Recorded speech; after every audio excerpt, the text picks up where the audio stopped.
अस्सलाम वालेकुम जी, मेरा नाम डॉक्टर बिलाल। अच्छा जी, आज की डिस्कशन का जो टॉपिक है वो है गैस्ट्राइटिस। गैस्ट्राइटिस जो है वो मैदे के रिलेटेड एक बीमारी है। इसको अगर हम आम ज़ुबान में बोलें तो मैदे में तेज़ाबियत का होना, जलन का महसूस होना, इसके साथ साथ पेट में गैस का बनना, तो ये सारी चीज़ें जो है इसके अंदर आ जाती हैं। गैस्ट्राइटिस जो है आजकल ये बहुत कॉमन है। इसमें जो बच्चे, बूढ़े, जवान सभी इसका जो है वो शिकार हैं। चूँकि हम जो है एशियन उसके अंदर रहते हैं, तो एशिया के अंदर जो है लोग ज़्यादा जो है वो स्पाइसी खानों को तरजीह देते हैं। ठीक है, यहाँ पे मिर्च मसाले, चटपटे, चटखारे, इन चीज़ों का जो है बड़ा रुझान है। ठीक है, तो क्या हो रहा है कि जब हम ऐसे खाने खाते हैं तो ऐसे खानों की वजह से जो है आजकल बहुत सारे मैदे के रिलेटेड जो है मसले मसाइल बन रहे हैं। गैस्ट्राइटिस के वैसे और भी बहुत सारी काजेज़ हो सकती हैं, लेकिन इसमें से जो आपका डाइट है ये भी एक बड़ा इंपॉर्टेंट रोल प्ले करता है, इसीलिए सबसे पहले मैंने डाइट के बारे में ही बात की है। अच्छा जी, इसमें भी मोटी मोटी बातें अगर करें तो क्या क्या वजूहात हो सकती हैं। सबसे पहले मैंने आपको बताया कि हमारा जो डाइटरी पैटर्न है, खाने पीने का जो सिस्टम है वो हमारा ठीक नहीं है। मिर्च मसाले, स्पाइसी, एक चीज़ ये होगी।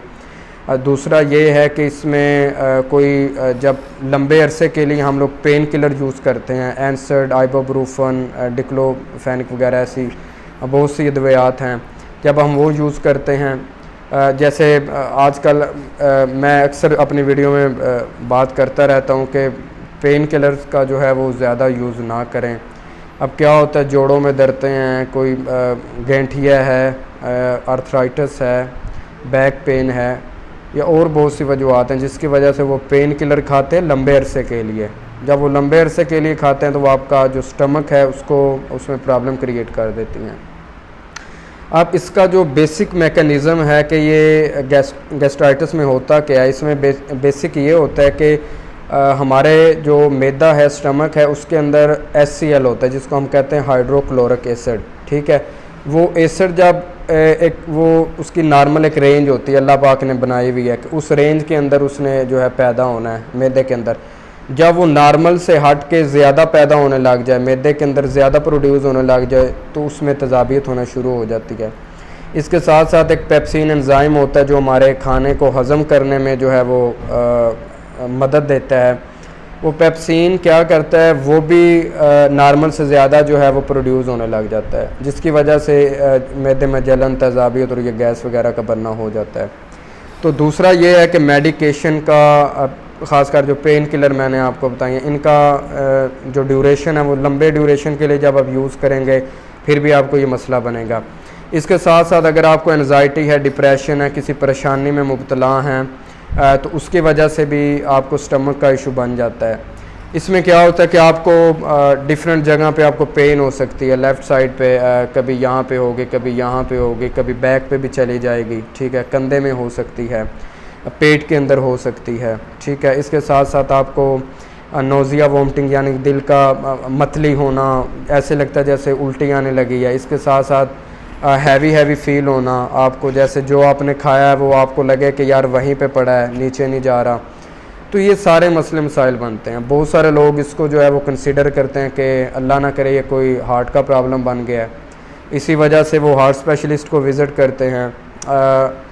हार्ट स्पेशलिस्ट भी जो आजकल सोशल मीडिया पे एक्टिव हैं, वो भी अपनी वीडियो में बार बार बता चुके हैं कि आप सबसे पहले जो है अपने करीबी डॉक्टर को विज़िट करें, अगर वो आपको रेफ़र करे तो आप आएँ, क्योंकि बहुत सारे मैंने आपको बताया कि मसले हैं, तो बहुत ज़्यादा लोग जो हार्ट स्पेशलिस्ट के पास चले जाते हैं। अब उनके पास भी बर्डन ज़्यादा हो जाता है, तो जब वो ECG करवाते हैं, अपने सारे टेस्ट वगैरह करवाते हैं, तो वो नॉर्मल आता है। ठीक है, तो ये भी इसकी एक वजह है। अच्छा, इसमें अब हम इसको डायग्नोज कैसे कर सकते हैं। डायग्नोज जो है, एक तो आपको जो साइंस सिम्टम है उनसे कर सकते हैं, फिर अगर इसको आपने आपका जो ब्लड टेस्ट है उससे आप कर सकते हैं, क्योंकि ज़्यादा लंबे अरसे के लिए अगर हमें रहे तो इसका फिर ये भी खदशा होता है कि H. पाइलोरी एक कह लें कि वो जरासीम है जो हमारे मैदे के अंदर पाया जाता है, जो आगे जाके अल्सर भी काज कर सकता है। उसका टेस्ट आप ब्लड के थ्रू करते हैं, अगर ब्लड में नहीं आता तो आपका स्टूल टेस्ट यानी बड़े पेशाब का जो है वो टेस्ट होता है, उसके थ्रू जो है वो कंफर्म हो जाता है। इसके साथ साथ जो है आपकी एंडोस्कोपी करके देखते हैं, जो कैमरे के थ्रू आपके वो स्टमक के अंदर जो है वो लेके जाते हैं। वहाँ पे आप देखते हैं कोई अल्सर तो नहीं है, कोई ट्यूमर वगैरह तो नहीं बना हुआ, कोई और मसला तो नहीं है, उसके ज़रिए जो है वो पता चल जाता है। एंडोस्कोपी की जाती है इसके अगर तो एच पाइलोरी आपका पॉजिटिव है। अब इसमें ये होता है कि हमारा जो स्टमक है ना, पूरे स्टमक के गिर्द अल्लाह पाक ने एक लेयर बनाई है जिसको मुकोज़ा कहते हैं। वो लेयर क्या करती है कि वो लेयर प्रोटेक्ट करती है हमें। जब क्या होता है कि हम स्पाइसी खाने खाते हैं या एक लंबे अरसे के लिए जब HCl मतलब जो एसिड होता है हमारे स्टमक के अंदर वो रिलीज़ होता है हद से ज़्यादा, जलन रहती है, तेज़ाबियत रहती है, तो जब लंबे अरसे के लिए रहे तो वो क्या होती है, वो लेयर जो है वो सामने से हटना शुरू हो जाती है। ठीक है, जब वो लेयर सामने से हटती है तो जो हमारा स्टमक है, मैदा है, उसमें अल्सर बनना स्टार्ट हो जाता है, क्योंकि वो लेयर ही उसको प्रोटेक्ट करती है, उसको बचा के रखती है। तो जब वो लेयर ख़राब हो जाएगी वहाँ पे अल्सर बनना शुरू हो जाता है। फिर अगर उसको ट्रीट ना किया जाए, अल्सर में फिर आगे ये भी आता है कि आपको भूख ना लगना, इसके साथ साथ आपको उल्टी में खून आ जाना। ठीक है, ये भी उसकी इलामतें हैं। अगर इसको अनट्रीटेड छोड़ दिया जाए लंबे अरसे के लिए ये रहे, इसका इलाज ना किया जाए, तो फिर वो कैंसर के अंदर भी कन्वर्ट हो जाता है, इवन आपकी डेथ भी वाक़या हो सकती है। तो ये सारे इसके मतलब डायग्नोज है और ये सारा इसका। फिर ट्रीटमेंट की बात करें तो ट्रीटमेंट में ये है कि अगर तो एच पाइलोरी पॉजिटिव है, फिर मुख्तलिफ एंटीबायोटिक्स जो होती हैं उनका कोई कम्बिनेशन जो है वो बना के उसको ट्रीट किया जाता है। इसके साथ साथ जो है अगर कोई बंदा परेशान है, एनजाइटी डिप्रेशन के अंदर है, तो उसको एंटीसाइकोटिक ड्रग दी जाती है जिससे उसका ज़रा ब्रेन जो है वो रिलैक्स रहे। बेसिकली ये जो स्पेशलिटीज़ है ये अंडर आती है गैस्ट्रोएंट्रोलॉजिस्ट के अंदर, जो मैदे और जिगर का डॉक्टर होता है। ठीक है, तो अगर आपको कभी ये मसला बनता है या जो मैंने आपको अलामतें बताई हैं, इन अलामतों में से आपको लगता है कि आपके अंदर ये चीज़ें हैं, तो आप फ़ौरन से अपने गैस्ट्रोएंट्रोलॉजिस्ट को विज़िट करें। मैदे जिगर के जो डॉक्टर हैं वो आपका फिर प्रॉपर आपके असेसमेंट करके फिर आपका जो है वो ट्रीटमेंट स्टार्ट करेंगे। अब होता ये है कि या तो क्वैकरी के पास चले जाते हैं या जो है वो इधर उधर विज़िट करते रहते हैं, जिससे क्या होता है पेशेंट ठीक नहीं होता।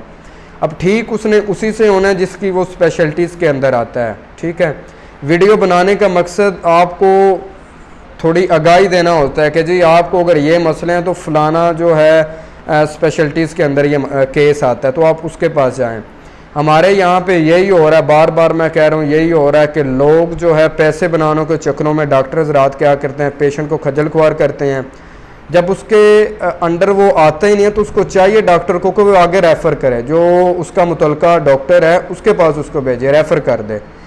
ठीक है, तो आप ये अगर आपको ये इलामतें हैं तो आप मैदे जिगर के डॉक्टर के पास जाएँ, वो आपका उनको विज़िट करें, वो असेसमेंट करके आपका प्रॉपर ट्रीटमेंट स्टार्ट करें।